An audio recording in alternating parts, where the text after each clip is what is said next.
Hello, my fellow Dirt Road travelers. We got the call. Deathproof called us up, and we actually get a chance to go out and check out his new racetrack. He's going to be racing the 4800 class at King of the Hammer. So let's go do it. Let's go check out his rig.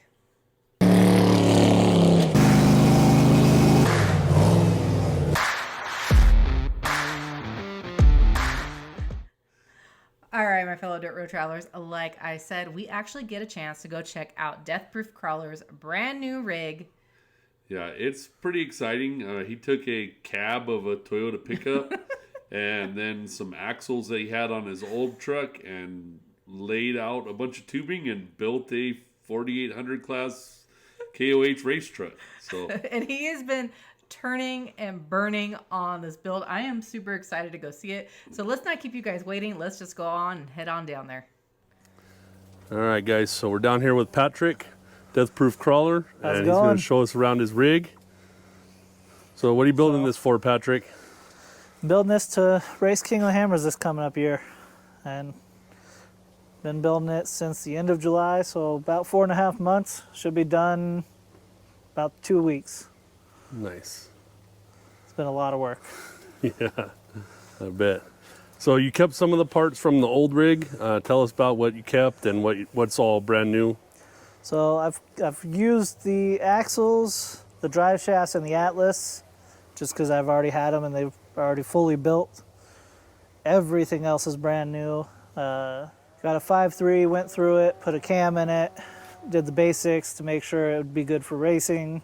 Had a 4L80 fully built with the reverse manual valve body. That way it should handle the abuse I'll put it through. Nice. And then instead of buying a cage, I built the entire chassis from the ground up.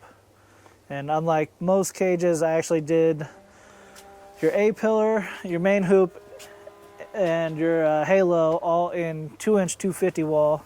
Because as most people know, I'll use every part of the cage as a slider if I have to. He goes hard for sure. And Patrick's running the locked off-road suspension. He's been running that a long time. How's your experience been with locked off-road? So I ran my old set of coilovers with 0 issues, just revalved them twice in 6 years. And only bought new shocks for the new truck because the old ones weren't as pretty. So there you go, guys. If you want to beat on your stuff, check out Locked Off-Road. Why'd you go with the Toyota cab, Patrick? So I'm a Toyota guy through and through. I wanted to make sure that I could still put doors, a windshield, and a rear window and have a sealed cab later on so I could put AC in it for summer wheeling. Because I do great in cold, but heat kicks my ass. So I don't know how many other people are building race trucks with AC, but this guy is for sure. I don't think he'll need the AC at King of the Hammers, though, so that's going to come after. Oh yeah, but I might need it for Glen Helen. Last time I raced there, it was 117 degrees. Oh, wow. And, you know, with the helmet and race suit and all of that on, it was rough. Yeah, that's miserable. So right now you're sitting on 40-inch tires?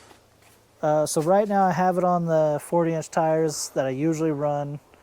For racing, 4800, I'll be going down to 37s. I'll do single shock per corner. Trying to think if there's any other rules I have to dumb it down to race for. I think that's about it. Yeah, so the part that we brought is this fancy dipstick tube over here that we picked up at Maxim Off-Road Transmission in Hesperia. So I think that was the last thing needed to actually get this transmission installed, and then the Atlas can go in. Yep. Atlas, the quarter wall, 2.5-inch balanced drive shafts, all 1410 U joints. Pretty much everything my rock bouncer buddies have, I decided to go with.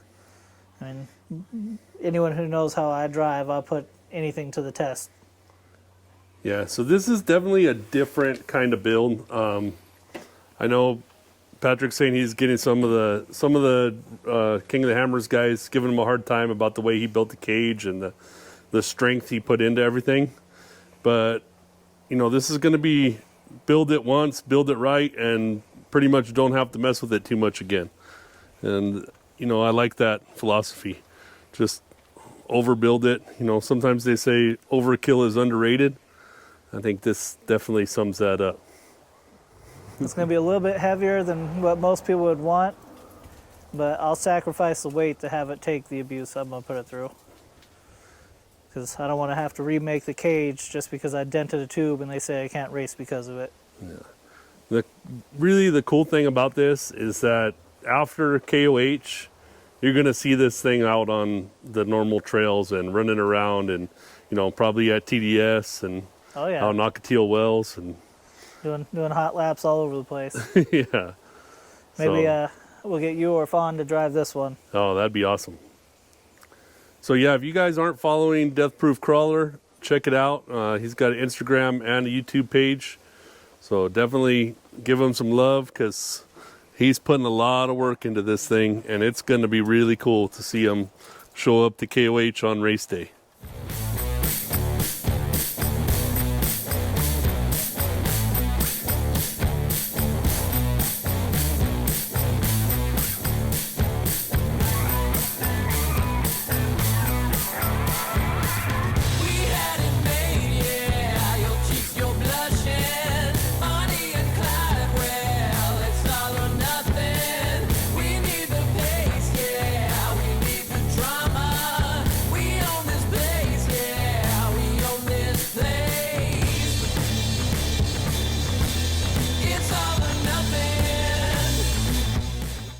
All right, Patrick, so tell us what got you into off-roading and got you started. So originally I started with, when I got my license, started doing drift cars, did hot rods for a little bit, did some pre-runners, and then once I got into rock crawling, or once my buddies got me into rock crawling, I slowly started to realize why can't I just make my rock crawler do everything that I want? And that's where I got to the point with the last crawler. It just got too beat up after the last 6 years to where I finally was to the point where I could not get it to go faster through the desert. I needed more horsepower. I wanted to clean up the cage a little bit, and I wanted to race King of the Hammers. So because it wouldn't pass tech with the weight of the cage, I had to build a 2-inch cage, so I just built a whole new truck. And now it's got more power, more travel, and it should be a lot more interesting on the trail. All right. And then any of you guys thinking that you can't do this kind of stuff at home, or you need some big race team or big shop, Patrick's just a regular working guy, and he's doing it here in his garage. So, you know, that proves to you it can be done. If you want to enter King of the Hammers, you can. Oh yeah, I've been building this with pretty much a bandsaw and a grinder, and I've gotten some help with a few of the sponsors. But 99% of this has been me in the garage building it from the ground up. Yeah, so here you go, guys. Want to build a race truck? Takes a lot of dedication, a lot of hard work, but it can be done. I can't wait to see this thing out on the trails. All right, guys. So we basically spent the whole day down there with Patrick and checking out his amazing rig. And when Nate was helping out, there was some mention of maybe being on the pit crew. Correct, Nate? Yeah, so after talking to Patrick, I found out there really wasn't a pit crew. So, you know, I volunteered myself and my services to be part of the pit crew. And then he invited us out for New Year's to do some testing on the rig. So, yeah, we're going to head out there and see how things go. It's going to be super exciting. So let's just cut to it. Let's get you to New Year's. All right, guys, so I got a chance to jump in with Deathproof. I didn't have time to do an intro. I just got in and went. But we're riding into his new King of the Hammers rig.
All right, guys, so I'm walking back over to the rig. Sounds like the rear drive shaft let loose. We were hearing it binding a little bit when we were going through the whoops in it. So I think maybe the drive shaft just has too much angle, or, the U-joints can't take it. We'll see. We'll go look at it right now, see what happened. And then Patrick does have another drive shaft on order. It's just not here yet. So we'll go check it out. And I think I have another U-joint, so I can actually put it back together and just weld the caps in. And at that point, if it breaks, it's not going to do any more than this.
Chocolate Thunder.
guys. Well, we're back at camp. Unfortunately, the ring and pinion in the rear differential is chipped, so it's making a little bit of noise. But Pat's going to do a gearing change anyway to 488, so we're going to get that changed out, and we'll do some more testings probably before KOH. But this is probably going to be the last video of testing on this thing, and we'll see how it goes. All right, guys. So we had an amazing time out in Johnson Valley and watching Patrick put his rig to the test. Now, Nate, we had some parts break, correct? Yeah, we had a few issues.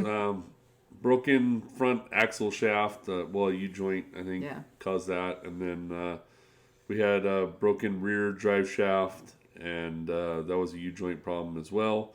And then some problem with the gears in the rear differential. But all of those parts were used on his rig before, so it's none of the new stuff that broke. It was just stuff that was already beat on for probably many years, knowing Pat, and very very very hard. They were already pre-tested going out into this test run. But that's what this test run is for, to test to see where the weakest spots on the race truck will be. Now, Nate, you got to also drive along, and you look like you were having an amazing time.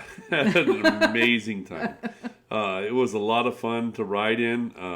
Pat was nice enough to let me drive it, and that was an awesome experience. Definitely different than any rig I've ever driven before. Now, by the time this video is coming out, the cat is probably out of the bag. Nate, do you want to let everybody know? So, thanks to Deathproof, I got the opportunity to be his co-driver for the 4800 class of the 2024 King of the Hammers. It's going to be so freaking awesome. And I have never been more excited for anything in my life, I think.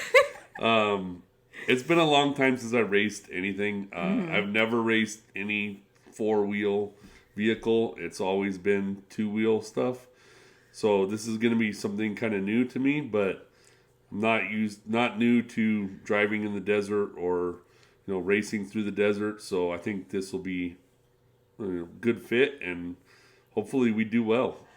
Let me tell you guys, Nate has been acting like a little boy, just so freaking excited, smiles on his face. Of course, Nate has to get all the race gear because we don't have all the race gear. He's got to get a suit, the helmet, all that good stuff to get going to actually race. There are some rules to be able to race King of the Hammers. Of course, you have to be safe out there. But he's been on his phone just smiling. So it's really exciting. I am so excited for you guys to go on out there. And actually, I will be out there with you. Like, I will be, now I'm part of pit crew, I guess. I'll be more filming, but yeah, I'll be out there as well for the big race because I can't not watch Nate race. Like, that's so freaking exciting. Yeah. But guys, thank you so much again to Deathproof, Patrick, to Danielle. I mean, you guys freaking rock, and it's an amazing opportunity, and we're so excited to be there and to be a part of this journey with you guys. Yeah, so make sure you guys are following Deathproof Crawlers on Instagram, on YouTube. He's on both. Check it out. Deathproof Dime on Instagram. That's Danielle. And yeah, just give them all the support you can, and yeah, and watch us hopefully complete King of the Hammers. That's the goal. The goal is to complete the race. And they will be out there. They will be doing qualifying as well. And I'm sure they're going to be out there testing the rig again before it's finished. There's some little more tweaks and things getting behind the scenes. So hopefully we'll bring you some more behind the scenes before the big race day. Follow along with us also on Instagram. We'll start posting some more exciting stuff now that the cat is out of the bag and what is really going on. So we're super excited. Yeah, we can't wait. I can't wait. All right, guys. Well, you know the drill. We're tired, hungry, and dirty. And that's going to be the end of this dirt road journey. Bye, guys.